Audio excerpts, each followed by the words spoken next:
ഈശോ മിശിഹായ്ക്ക് സ്തുതിയായിരിക്കട്ടെ. ഞാൻ മാണിപ്പറമ്പിലച്ചൻ.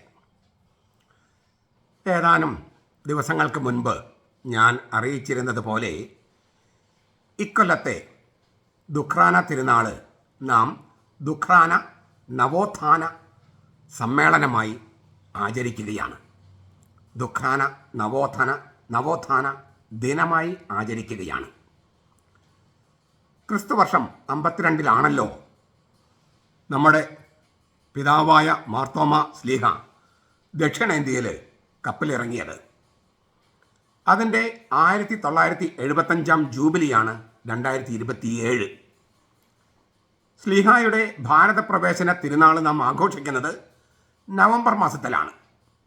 എങ്കിലും ഒരു സംവത്സരം നീണ്ടു നിൽക്കുന്ന ദുഃഖ്രാന നവോത്ഥാന പരിപാടികൾ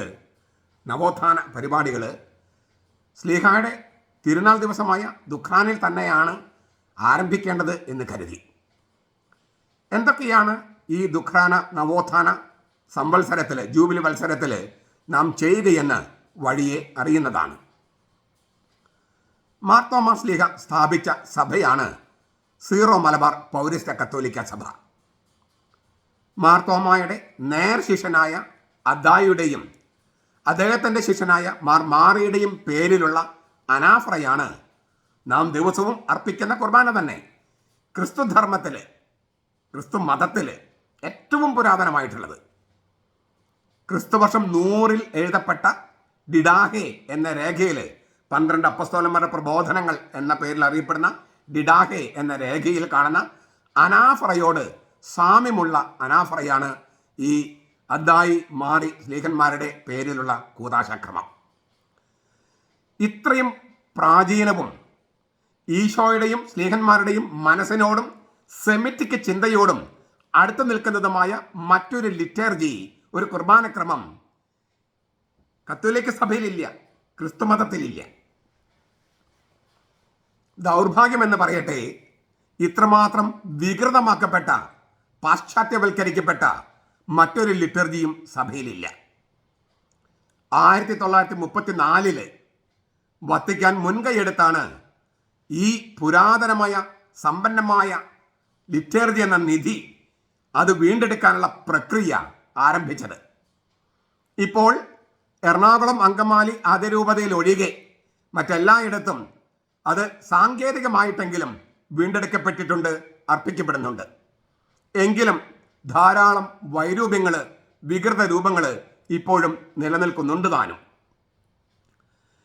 1986 ഫെബ്രുവരി 8 വീണ്ടെടുക്കപ്പെട്ട പുനരുദ്ധരിക്കപ്പെട്ട കുർബാന ഉദ്ഘാടനം ചെയ്യപ്പെടുന്നത്.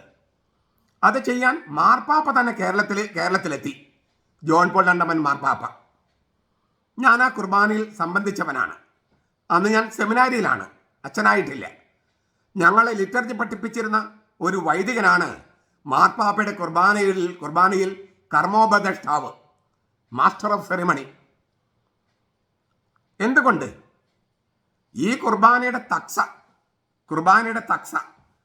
അത് തയ്യാറാക്കിയത് അദ്ദേഹമായതുകൊണ്ട്. അന്ന് മാർപ്പാപ്പ ചൊല്ലിയ കുർബാന തക്സ അതിതാണ്. അതിന് 30 കോപ്പികളാണ് ഞാൻ വാങ്ങിയത്. അതിലൊരു കോപ്പിയാണിത്. ഇതിലെ ഇതിൻ്റെ 2ാമത്തെ ഭാഗം ഇംഗ്ലീഷിലാണ്. മാർപ്പാപ്പ ചൊല്ലിയത് ഇംഗ്ലീഷിലാണ്. അപ്പോൾ അതിൻ്റെ ഈ കുർബാന തക്സ, വീണ്ടെടുക്കപ്പെട്ട കുർബാന തക്സ, അതിൻ്റെ മൗലിക പതിപ്പാണിത്. ഇത് തയ്യാറാക്കിയത് മണ്ണൂരമ്പറമ്പിലച്ചനാണ്, എൻ്റെ പ്രൊഫസർ. ഇതുകൂടാതെ ഈ അദ്ദായിമാരെ ശ്ലീഹന്മാരുടെ അനാഫ്ര കൂടാതെ വേറെ 2 അനാഫ്രകളും നമുക്കുണ്ട്. നെസ്റ്റോറിയസ്, തിയതോർ എന്നിവരുടെ പേരിലുള്ളവ. അവ തയ്യാറാക്കിയതും ഇതേ മണ്ണൂരമ്പറമ്പിലച്ചനാണ്. അതുകൊണ്ടാണ് മാർപ്പാപ്പ ഈ കുർബാന ഉദ്ഘാടനം ചെയ്യുമ്പോൾ അതിൻ്റെ മാസ്റ്റർ ഓഫ് സെറിമണി ആയിട്ട് മണ്ണൂരമ്പറമ്പിലച്ചൻ തന്നെ അവിടെ സ്റ്റേജിലുണ്ടായിരുന്നത്, കർമ്മങ്ങൾക്ക് ഉപദേശം കൊടുത്തിരുന്നത്. ഈ കുർബാന തക്സ, നമ്മൾ ദിവസം അർപ്പിക്കുന്ന കുർബാന, ആ കുർബാന തക്സ അത് തയ്യാറാക്കിയത് മണ്ണൂരമ്പറമ്പിലച്ചൻ. ആ അച്ഛൻ തന്നെ ഈ കുർബാനയുടെ ചരിത്ര പശ്ചാത്തലം, ഞാൻ പറഞ്ഞല്ലോ, ഇത് മാർപ്പാപ്പ അർപ്പിച്ച കുർബാനയുടെ ടെക്സ്റ്റാണിത്. ഞാൻ അന്ന് അച്ഛനാകുന്നതിന് മുമ്പ്, എനിക്ക് പട്ടം കിട്ടുന്ന 89 മാർപ്പാപ്പ വരുന്ന 86 അന്ന് തന്നെ 30 കോപ്പികളാണ് ഞാൻ വാങ്ങിയത്. 86 30 കോപ്പികൾ. അച്ഛനാകുന്നതിന് മുമ്പത്തെ കാര്യം പറയണേ. അപ്പോൾ ഇത് അത്രമാത്രം പുണ്യപ്പെട്ട ഒരു നിധിയാണെന്ന് അന്നേ എനിക്ക് ബോധ്യമുണ്ടായിരുന്നു. ആ കുർബാന തക്സ, ഈ കുർബാന തക്സ തയ്യാറാക്കിയ ആൾ തന്നെ ഈ കുർബാനയുടെ ചരിത്രം എഴുതിയിട്ടുണ്ട് ഒരു പുസ്തകമായിട്ട്. ഈ കുർബാനയുടെ ഉറവിടങ്ങൾ ഞാൻ പറഞ്ഞല്ലോ 1-ാം നൂറ്റാണ്ടിൻ്റെ അവസാനം രൂപപ്പെട്ട് തുടങ്ങിയതാണ്. അപ്പോൾ അതിൻ്റെ ഉറവിടങ്ങൾ എവിടുന്ന് കിട്ടിയത് നമുക്ക്, അതിൽ ഓരോ പ്രാർത്ഥനയുടെയും ഓരോ ആചാരത്തിൻ്റെയും തിരുവചന അടിസ്ഥാനം, ദൈവശാസ്ത്രം, ആധ്യാത്മികത, ചരിത്രം, സഭാപിതാക്കന്മാരുടെ വ്യാഖ്യാനം എന്നിവയെല്ലാം 2 ഗ്രന്ഥങ്ങളായി ഇതേ മണ്ണൂരം പറമ്പിലച്ചൻ എഴുതിയിട്ടുണ്ട്.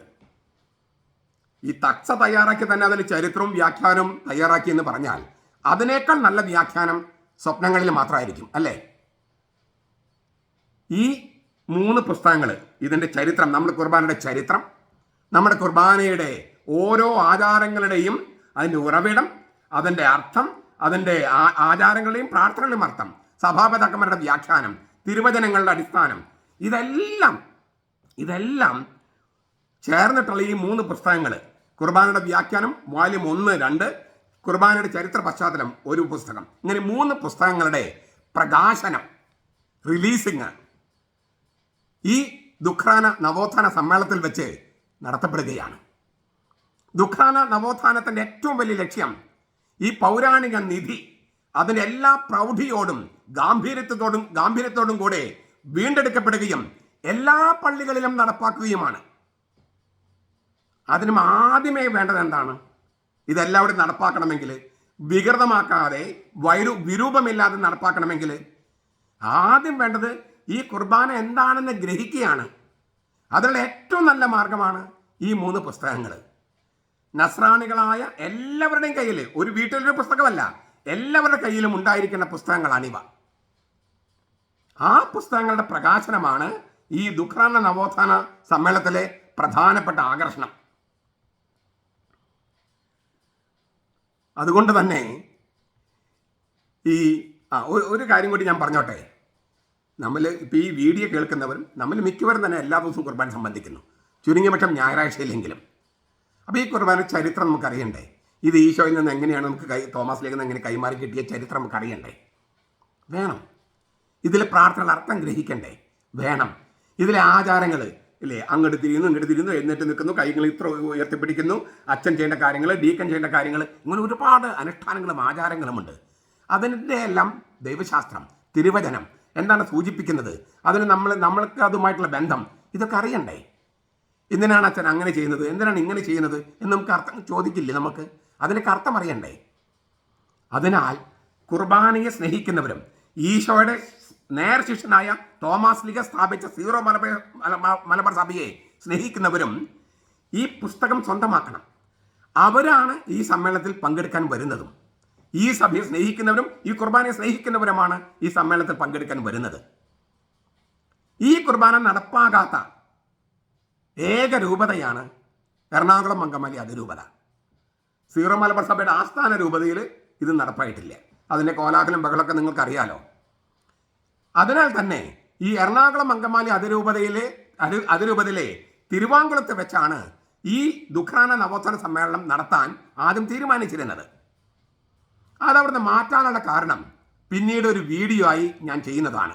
അത് ചെയ്യേണ്ടത് ഇപ്പോഴല്ലല്ലോ, അത് പിന്നീട് ചെയ്യാം. ഈ സ്ഥലം മാറ്റം, അതായത് തിരുവാങ്കുളത്ത് നിന്ന് ആളൂരിലേക്ക് സ്ഥലം മാറ്റം നിങ്ങൾ ശ്രദ്ധിക്കുമല്ലോ. ഞാൻ തിരുവാങ്കുളത്ത് വെച്ച് നടക്കുമെന്നാണ് ഇത് പ്രഖ്യാപിച്ചത്. എന്നാൽ സ്ഥലം മാറിയിരിക്കുന്നു, ആളൂർ വെച്ചാണ്. ആ സ്ഥലം മാറേണ്ട കാരണമൊക്കെ ഞാൻ പിന്നീട് അറിയിക്കാം. അപ്പോൾ ഇതൊന്ന് മനസ്സിലിത്തണം. തിരുവാങ്കുളത്ത് വെച്ചല്ല, ആളൂരിൽ വെച്ചാണ് ജൂലൈ മാസം 3-ാം തീയതി ദുഃഖാന ദിവസത്തിൽ ദുഃഖാന നവോത്ഥാന സമ്മേളനം നടക്കുന്നത്. എറണാകുളം അങ്കമാലി അതിരൂപതയുടെ വികാരി മെത്രാപ്പോലിത്തയാണ് മാർ ജോസഫ് പാമ്പ്ളാനി. അദ്ദേഹമാണ് എറണാകുളം അങ്കമാലി അതിരൂപതയിൽ ഈ കുർബാന നടപ്പാക്കാൻ ചുമതലപ്പെട്ട ആള്.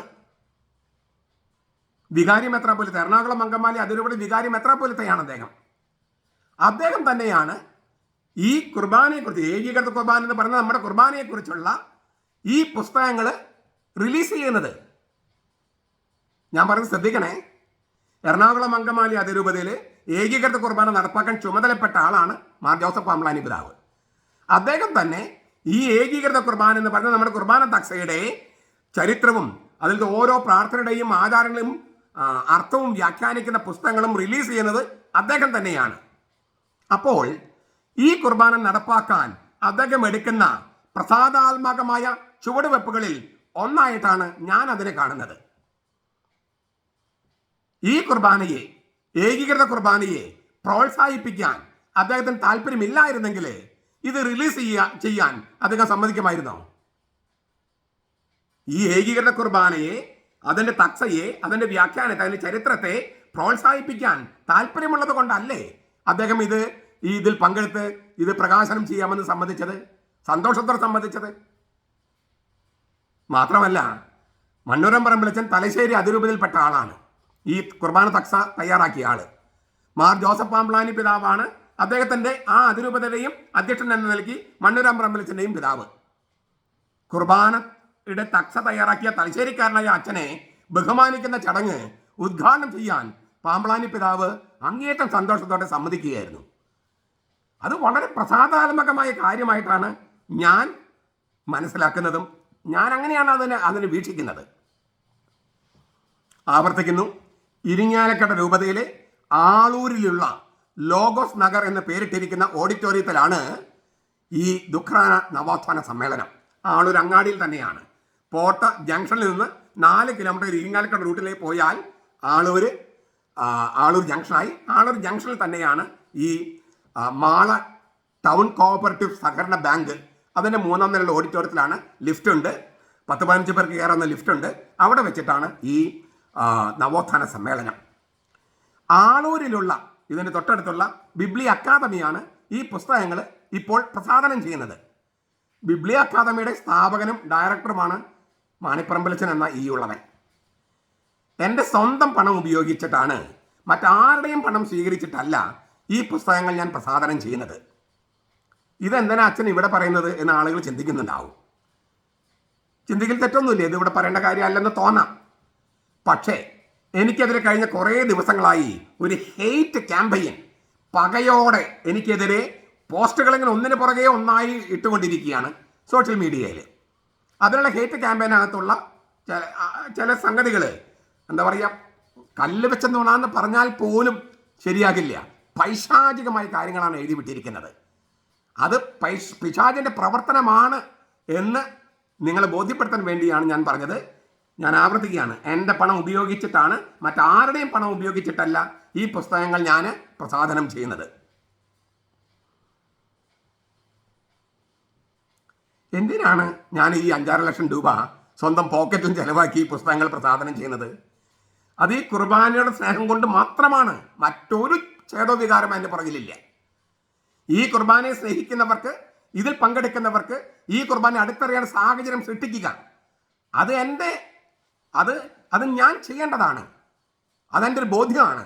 ഞാൻ ഏത് കുർബാനയ്ക്ക് വേണ്ടി നിലനിൽക്കൊണ്ടുവോ അത് പരമാവധി ആളുകളിലേക്ക് എത്തിക്കാൻ, അതിൻ്റെ ആ നിധിയുടെ ഗാംഭീര്യം, അതിൻ്റെ പ്രൗഢി, അതിൻ്റെ സമ്പന്നത അത് എത്തിക്കാൻ, അതിന് പണം ചെലവാക്കാൻ ഒരു മടിയും എനിക്കില്ല. കാരണം അതാണ് ലക്ഷ്യം. കർത്താവിനെ ഏൽപ്പിച്ചിരിക്കുന്ന ഒരു ലക്ഷ്യം അതാണ്. മാത്രമല്ല, 1983 മുതൽ, എന്ന് വെച്ചാൽ എനിക്ക് 19 വയസ്സ്, ഞാനൊരു ടീനേജറാണ്. അന്ന് മുതൽ ഏത് കുർബാനയ്ക്ക് വേണ്ടി ഞാൻ നിലകൊണ്ടുപോകും അത് സഭയിലാക്കി നടപ്പിലായി കാണുന്നതിലുള്ള ആനന്ദം വെളിപ്പെടുത്താനും ഈ പണം ചെലവഴിക്കുന്നതിൽ സന്തോഷമുണ്ട്. ഇനി നടപ്പിലാവുന്ന ഏക രൂപത എറണാകുളം അങ്കമാലി അതിരൂപതയാണ്. അത് അവിടെ നടപ്പിലാക്കുന്നത് വരെ ഞാൻ വിശ്രമമില്ലാത്ത പോരാട്ടത്തിലാണ്, സന്ധിയില്ലാത്ത പോരാട്ടം. അത് ചില സംഘടനകൾ ചെയ്യുന്നത് പോലെ ഉപജീവന മാർഗമായിട്ടുള്ള പ്രതിഷേധ സമരങ്ങളല്ല. ആ പ്രതിഷേധ സമരങ്ങൾ അവർക്കൊരു ഉപജീവന മാർഗമാണ്. എനിക്കതല്ല. ഈ കുർബാനയെ എതിർക്കുന്ന, ഈ സഭയെ എതിർക്കുന്ന സകല മനുഷ്യരും ദൈവത്തിന് ശത്രുക്കളാണ്. ആ ശത്രുക്കൾക്കെതിരെയുള്ള, പൈശാചിക ശക്തികൾക്കെതിരെയുള്ള പോരാട്ടത്തിലാണ് ഞാൻ. അത് ഉറക്കെ പ്രഖ്യാപിക്കാനും ഈ പുസ്തകങ്ങൾ ഞാൻ പ്രസാദനം ചെയ്യേണ്ടതുണ്ട്. അതിനാൽ വളരെ സന്തോഷത്തോടെ 2026 ജൂലൈ 3-ാം തീയതി ദുഃഖാന നവോത്ഥാന സമ്മേളനം, ആ സമ്മേളനത്തിൽ പങ്കെടുക്കാനായിട്ട് പങ്കെടുക്കുന്ന ആളുകളെയും അതിന് ഉദ്ദേശ ലക്ഷ്യങ്ങളും നിവൃത്തിയാകുവാൻ ദൈവത്തിൻ്റെ കൃപയുണ്ടാകാൻ നിങ്ങൾ എല്ലാവരും പ്രാർത്ഥിക്കണമെന്ന്, വിശേഷിച്ച് ഈ സഭയെയും ഈ സഭയുടെ കുർബാനയും സ്നേഹിക്കുന്ന സകലരുടെയും സഹായ സഹകരണങ്ങളും പ്രാർത്ഥനയും ഉണ്ടാകണമെന്ന് ഞാൻ വിനീതമായി അഭ്യർത്ഥിക്കുന്നു. ഈ ദുഃഖാന ചരിത്രത്തിൽ രേഖപ്പെടുത്തപ്പെടുന്ന ഒരു ദുഃഖാന ദിവസമായി രൂപാന്തരപ്പെടട്ടെ. കർത്താവ് നമ്മെല്ലാവരെയും അനുഗ്രഹിക്കട്ടെ. നമ്മുടെ കർത്താവ് ഈശോ മിശിഹായുടെ കൃപയും പിതാവായ ദൈവത്തിൻ്റെ സ്നേഹവും പരിശുദ്ധാത്മാവിൻ്റെ സഹവാസവും നാം എല്ലാവരോടും കൂടി ഉണ്ടായിരിക്കട്ടെ, ഇപ്പോഴും എപ്പോഴും എന്നേക്കും. ആമേൻ.